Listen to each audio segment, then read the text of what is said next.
la Fondation africaine pour la paix et le développement FAPD, en partenariat avec l'ONG Berco et le Rotary Club Abidjan-Masséna, a organisé ce samedi 26 octobre 2024 la 5e édition de la marche contre le cancer du sein intitulée La Marche de l'Espoir. Cette journée, ponctuée d'une séance de dépistage gratuite et d'une marche, a été suivie d'une formation d'échange avec le Dr Mevo Sento-Jean-Lise, oncologue, qui a expliqué les causes, les conséquences ainsi que les solutions pour combattre le cancer, notamment la technique d'autodépistage, l'autopalpation, permettant de détecter soi-même les premiers signes d'un cancer du sein. Poursuivons, le Dr Mevo Sento-Jean-Lise a rappelé que ces dernières années, le cancer du sein n'est plus un fléau qui touche uniquement les femmes, mais aussi les hommes. Ainsi, de nombreux hommes et femmes étaient présents, notamment l'honorable Ibrahim Sissé, préfet de la région du Guémont, venu apporter son soutien. Mais je suis venu à Abidjan pour apporter mon soutien à l'ONG Berco par rapport à Octobre Rose. C'est une très belle initiative et j'encourage l'ONG et puis toutes les personnes de bonne volonté qui sensibilisent nos femmes, nos sœurs sur la question du cancer.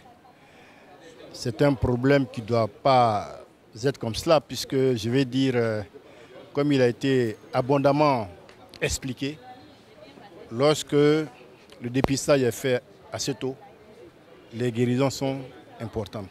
La marche s'est déroulée depuis le Centre national du matériel scientifique à Cocody jusqu'à la cathédrale du Plateau en passant par le pont Alassane Ouattara. Ce parcours a été parcouru avec succès par des femmes courageuses ainsi que des hommes et des femmes, tous venus participer à cette marche de l'Octobre Rose. Madame Karidia Berté Kone, présidente fondatrice de l'ONG Berco, a exprimé sa joie d'avoir l'opportunité de militer aux côtés de la Fondation FAPD durant ce mois de l'Octobre Rose.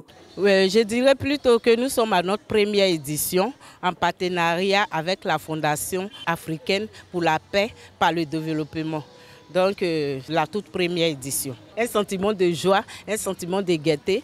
Il faut être dans le domaine de la santé, dans le domaine du social pour savoir qu'il y a des personnes qui en souffrent. Nos sœurs souffrent. Donc nous incitons les femmes à venir se faire dépister. Plutôt dépister, plutôt guérir. Pour lutter contre le cancer du sein, elle a lancé un appel à toutes les femmes pour qu'elles se fassent dépister. Quant à Traoré Fousseni, vice-président de l'ONG Berco, a pour sa part exprimé sa gratitude pour cette première participation qu'il considère comme un soutien précieux aux femmes principalement touchées par ce cancer. L'espoir existe encore. Mais pour que cet espoir soit efficient et efficace pour elle-même, il faudrait qu'elle se fasse dépister très tôt. Et le slogan de cette année était « Très tôt dépister, très tôt guérir ».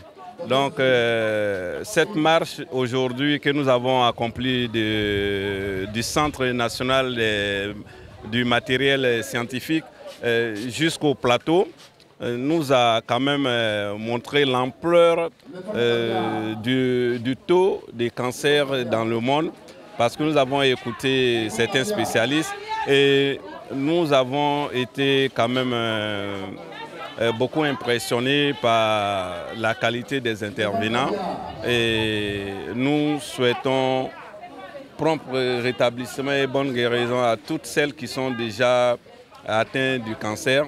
Et nous disons à celles qui ne sont pas encore atteintes de cancer de se faire dépister très tôt pour qu'elles puissent être très tôt guéries. Baguinov Kadra Corinne, présidente de la FAPD, s'est réjouie des progrès réalisés en matière de sensibilisation des femmes au dépistage du cancer du sein en Côte d'Ivoire et a remercié toutes les ONG participantes pour cette 5e édition, la plus marquante à ce jour. Je suis heureuse et gaie aujourd'hui d'avoir pu rassembler autant de femmes, mais je suis aussi triste pour mes sœurs, mes filles, mes mères qui sont peut-être aujourd'hui couchées au CHU parce qu'elles ne se sont pas dépistées. Mesdames, dépistez-vous, dépistons-nous. Personne n'est à l'abri de ce cancer. Mais le cancer n'est pas aussi une fatalité. On peut en guérir. La journée s'est conclue par la remise des diplômes de reconnaissance et d'encouragement aux différentes ONG. Notons que l'ONG Berco a pour mission de promouvoir entre autres l'égalité des sexes, l'éducation et la santé.